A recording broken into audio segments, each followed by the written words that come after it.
Salut à tous, c'est Pampoune, j'espère que vous allez bien. Je suis ravie de vous retrouver aujourd'hui pour une nouvelle vidéo qui sera une vidéo lecture consacrée au dernier roman de Gilles Caillot intitulé La couleur des âmes mortes. C'est un roman pour les informations techniques publié aux éditions du Caïman et qui est au prix de 15 €. Voilà. Donc, nous avons là un thriller. Dans une première partie, l'auteur va nous présenter tous les personnages du roman, et c'est ce qui est très fort dans ce livre. Puis, l'un des personnages de ce roman va voir sa fille être assassinée par un pédophile, probablement. Pédophile qui vient d'être libéré sous conditionnel, hein. Et comme le père est médecin légiste, il va avoir moyen de retrouver la trace de ce pédophile. Et plutôt que de laisser la justice faire son cours, l'homme va décider de se faire justice lui-même, de kidnapper le pédophile et de lui faire subir toutes les tortures possibles et imaginables. Pourtant, le pédophile ne va cesser de répéter que certes, il a commis des horreurs, qu'il en est conscient, mais que cette fois, il n'y est pour rien. Et du coup, dans l'esprit du lecteur, ça va très vite devenir très flou tout ça. On va se dire, mais toutes les preuves concordent, donc c'est forcément lui. Et puis on se dit, il y a peut-être un truc que l'on ne sait pas, qui nous échappe. Et du coup, ce roman va se diviser en plusieurs points de vue. On va avoir le point de vue de la police elle-même, qui va, mine de rien, tenter de comprendre ce qui a pu arriver à cette jeune fille. On a le point de vue du père et de la mère de la jeune fille, qui sont en plus dans une mauvaise phase parce que voilà, ils s'entendent plus très bien, le métier du légiste brise un peu leur couple et ils vont finalement quelque part se retrouver dans la torture de celui qu'ils jugent comme étant l'assassin de leur fille.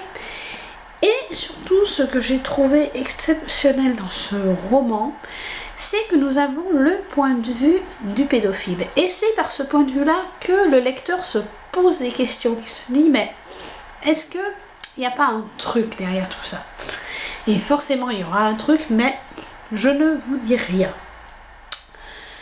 Il est vrai que dans ce roman, on découvre assez vite la fin, même si on ne découvre pas tout parce qu'on ne peut pas imaginer la fin que nous réserve l'auteur.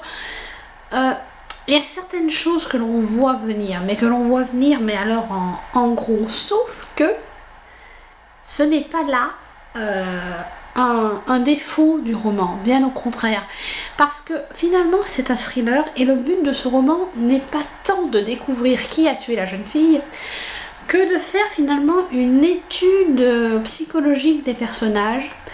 Qu'est-ce qui nous arrive quand on perd un enfant? Jusqu'où est-on prêt à aller pour punir le meurtrier de sa fille? Si on est catalogué comme pédophile, est-ce qu'on ne peut pas avoir quand même une part humaine? Et enfin, est-ce que un ressenti quelconque ne peut pas nous amener à faire les pires horreurs? C'est toutes ces questions que l'auteur se pose dans le roman, et c'est extrêmement bien fait. On s'attache aux personnages, on les déteste en même temps. Voilà, on déteste leur comportement et puis en même temps on les comprend, on a envie de les aider, on a envie en même temps à la fois on a envie de les aider, puis à la fois on se dit voilà, et s'ils sont punis, entre guillemets, c'est bien fait. Donc c'est un roman extrêmement bien construit, avec une intrigue très prenante. Ce roman est un véritable page turner, c'est-à-dire que voilà, on commence, il est impossible d'arrêter sa lecture avant de l'avoir achevé.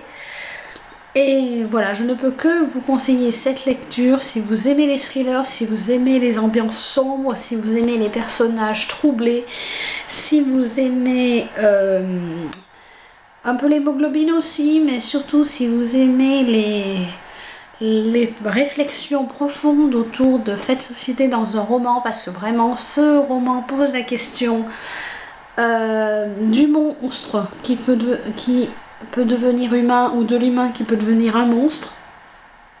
Voilà, si vous aimez tout ça, n'hésitez surtout pas à vous plonger dans cette lecture. Pour ma part, j'ai complètement adoré et j'espère très vivement que vous vous y plongerez. Si vous vous y plongez, en tout cas, n'hésitez pas à me le dire. Si jamais vous avez lu ce roman, si jamais je vous ai donné envie de le lire, n'hésitez pas à me le dire en commentaire, ça fait toujours plaisir. Voilà, une très très belle lecture à découvrir, c'est La couleur des âmes mortes de Gilles Caillot dans la collection Thriller aux éditions du Caïman et au prix de 15 €, ce qui n'est pas franchement cher payé pour le bonheur de lecture que ce roman provoque. Voilà. J'espère que cette vidéo vous aura plu. N'hésitez donc pas à me dire tout ce qui vous passe par la tête en commentaire. Et pour ma part, je vous dis à très vite pour une prochaine vidéo. Bye!